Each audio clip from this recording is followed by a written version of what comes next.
What's up, y'all? Graduating class of 2018. Yes. We about to enter a new chapter.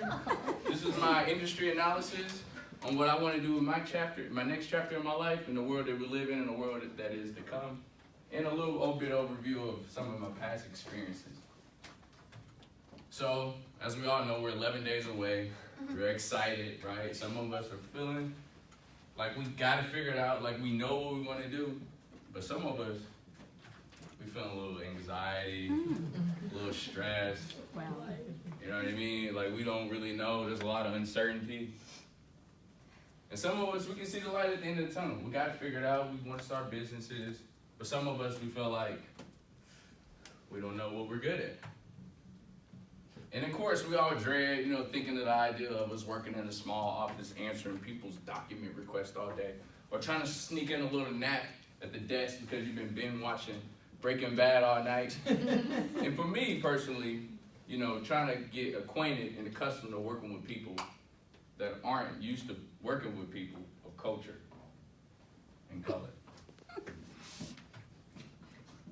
But we're here. This is last week. So we got a plan. We got a sense of some certainty, right? Feeling good. Yeah, I know what I want to do now. Ready to go change the world. But before we go into this plan, I'm going to talk about our previous plan. I was born 1998, February 1st, to Beletta Mitchell, who was my mother. This is my cousin, April, right there on the left. Now, my mother, she was a diva. 3-inch nails, wore a cowboy hat, maybe he may and not. wore sunglasses inside. Like, never understood. But as I grew up at a very early age, I always knew that life was just there was more to life. I felt like I had a responsibility to impact and influence the world. I discovered I had these entrepreneurial endeavors. I started a little lemonade stand. Thought at one point I wanted to be a fisherman, own a boat, live out on the sea. Yeah, I'm telling you, man. But that didn't work out for me. So then, as with a lot of black children in our community, we say, are we going to go to college or are we going to play some sports? I realized at an early age that I wasn't, I kind of stopped growing. So, football was kind of out the route, so I figured I'd go to school, man, you know what I mean? 10 years later, I graduated high school, right? We've all been there. That's not him. Wait, no, hey, don't do me. So after I graduated, my father comes to me one day with my stepmother and my sister, and they said, "What you gonna do, boy? What's next for you? You gonna go to work? Or you gonna go to school?" Not black. Yeah, I'm going to work. So my next chapter starts at the high school. I start working in the water department, the city of Kansas City. I worked 4 different positions in 6 years. I start off as a maintenance worker, getting real dirty.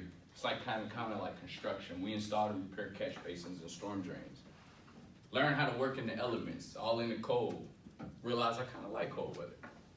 Started dealing with people, procrastinating people, lazy people, people that just don't want to be at work but still show up. And then I became a CDL instructor. Taught 36 folks how to get their Class A commercial driver's license, and it also taught me how to tolerate people and be more understanding. Life was going good. Then I started strategic strategy at age 20. I said, you know what? I'm making my $750 every 2 weeks, living with my grandma, I gave her $100 a month. I said, all right, I'm gonna start saving some money. Started saving $500 a month, $6,000 a year. I did this for the next 6 years while I was working here. Kept my living expenses as low. It was a lot of sacrifice, a lot of suffering, but I made it. Became an environmental inspector. Realized I kind of like meeting people. Introducing myself, how you doing, And I also learned how to lie too. Oh. This job, people always ask you, what's the status of the sewer? What's going on? And, you know, I didn't really know, so I was kind of make up stuff kind of. But during this time, I began to, you know, kind of grow up a little bit, right? Becoming a man. I had a little acne. Got some pro-acne when I was able to afford it. Had my first girlfriend. My brother got married. The brother you seen me with in that first photo. Went to D.C., seen the inauguration of the first black president. Bought a house and a car in the same month. I was living, baby.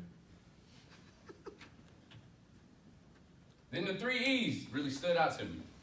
Exposure, experience, expansion. Right?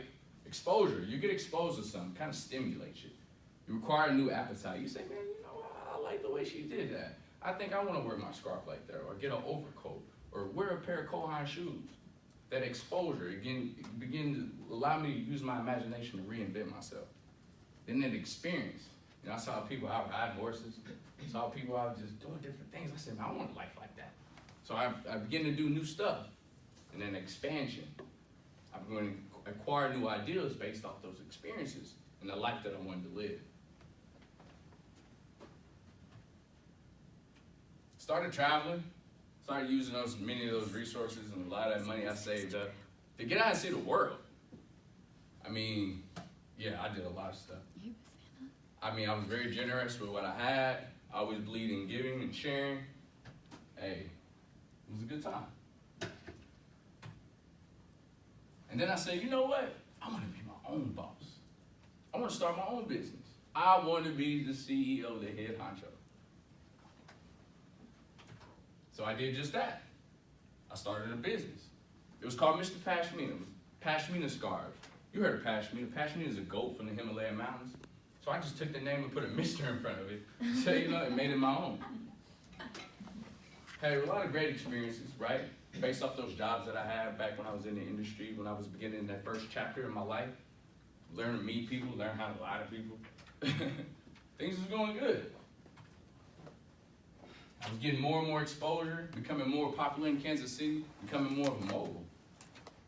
I couldn't complain about nothing. Girls was asking me, what's up?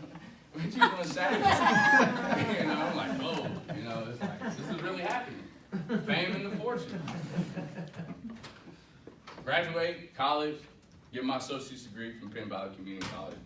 I mean, guys, life is good. I'm at an all-time high. Reached another milestone. So then I started another business called Multi-Blazer. It was custom blazers and jackets for private groups and organizations, such as like boarding schools, private schools, or sororities or fraternities. Even made it to the big stage. Got on TV, got invited to go to Colorado to go to this fashion show, which was the Fashion Extravaganza. And it was bananas. But during that time working that job, 2 businesses, I get fired out of nowhere. Like, what? I had just got my 5-year pen. And then they terminated me, you know? I'm like, whoa, this is crazy. So, you know what I say? You know what? You can't get fired if you don't have a job. I'm gonna work for myself. So I did just that. I started working for myself every day, day to day, working on my business, trying to come up with a plan. But however, it was overwhelming. I couldn't figure it out. Every day was something different. I'm like, all over the place. Then I realized that I had trouble paying attention and staying focused. I went through the motions. It was rough, y'all. I'm fired, I'm at home, just chilling every day, trying to figure it out. I lived on my savings for like a year, so I was good. But I was just trying to be better, trying to uplift the business. So I finally reached a point where I give up. I'm human, I gave up. It was too much to deal with. And just let my dreams just sell away with the 2 businesses. And I said, forget about trying to be a mogul. But better days came. I adopted a dog. His name was Max. Got him when he was just 3 months. 3 months. But it was only just kind of a temporary fix to a permanent problem, to a bigger problem. We're not gonna say it was permanent. Then I adopted Cat. Her name was Miss Stain. That was my baby. Life was good. I'm like, yes, getting all this love in the bed. Because I ain't never really had no in the bed with me. But now I did. Now I had some. It was awesome. But then, tragedy strikes. I lose the dog. There's no such thing as a bad dog. There's bad owners. But there's no such thing as a bad dog. I was depressed. I was heartbroken. My heart quit beating. I quit being funny, quit being myself, quit getting out, quit traveling. Just took a permanent hiatus. But then I realized I was just in an uncomfortable spot. But in this uncomfort, actually there is life and there is some wiggling room for me to get back up, dust myself off and try again. So I woke up one morning like, you know what? This is it. I'm about to get it. I'm about to grind. No more excuses. I became addicted to bettering myself. Got in the gym. Get my shake, right? Started loving on people again. Started giving again. Started calling old friends. Hey, man, I don't want nothing. Just saying how you doing.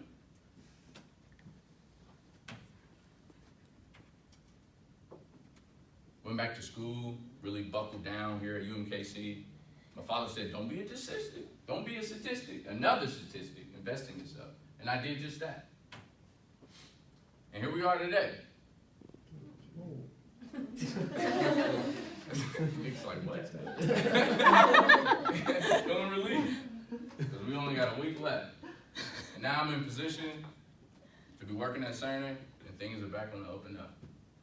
So, this is my industry overview of my past experiences, of thinking that I had it figured out, going into the real world, going into another chapter of my life. But now I'm going into another one, and so are you. So, thank you guys.